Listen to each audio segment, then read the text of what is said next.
O que acontece depois da morte? Introdução. Um condutor embriagado perde o controle do seu carro e choca-se frontalmente com outro veículo, matando uma família. Uma mãe morre de câncer de mama, deixando de luto uma criança confusa e um marido angustiado. Um recém-nascido falece por defeito de nascença. Uma amável senhora idosa falece tranquilamente durante o sono. Um adolescente desesperado e deprimido suicida-se.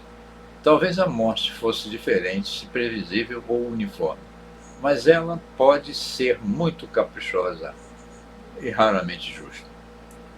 A vida é preciosa para todos, mas a morte está por todo lado. Não queremos morrer. Não queremos que os nossos entes queridos morram. A autopreservação é um instinto poderoso. Inventamos dietas especiais e exercícios físicos para nos manter jovens e em boa condição física. Através da medicina, procuramos isolar os genes do envelhecimento, na esperança de, por algum modo, escapar da morte. Chegamos ao ponto de tentar conservar nosso corpo criogenicamente, através de congelamento, com a esperança de voltar à vida, quando a cura daquele mal que nos afligiu tenha sido finalmente descoberta. Mas, apesar de todos os nossos esforços, esperanças e desejos, a morte é a única certeza na vida. Seja pela velhice, doença, acidente ou violência, quer sejamos ricos ou pobres, homem ou mulher, independente de sermos bons.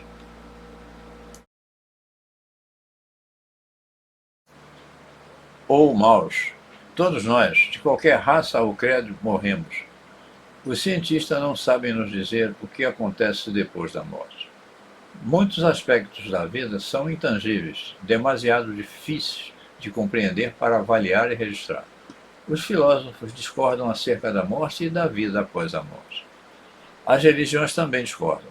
As denominações do cristianismo tradicional ensinam geralmente que as almas dos mortos continuam a viver numa situação ou num local que é conhecido como o céu ou o inferno. Muitos que não são cristãos creem na transmigração ou reencarnação das almas depois da morte. Outros ainda creem que quem morre jamais volta a viver e que só existe esta vida. O que realmente acontece quando se morre? Por que temos que morrer? Podemos saber se há vida para além do túmulo? Onde podemos encontrar respostas esclarecedoras e verídicas? Somente o Criador da vida pode revelar o propósito e a condição da morte. Se investigarmos a palavra de Deus a respeito da morte, podemos aprender muito acerca da vida e da morte. Venha conosco agora para entender o que Deus, nosso Criador, diz a respeito da vida e da morte na sua palavra inspirada, a Bíblia. Talvez você se surpreenda e se sinta desafiado pelo que vai aprender sobre a verdade do que acontece após a morte. Esta publicação não é para ser vendida. É um serviço educacional de interesse público, publicada pela Igreja de Deus Unida, Associação Internacional. Eu, Carlos Rodrigues Coelho, fiz esse vídeo. Amém.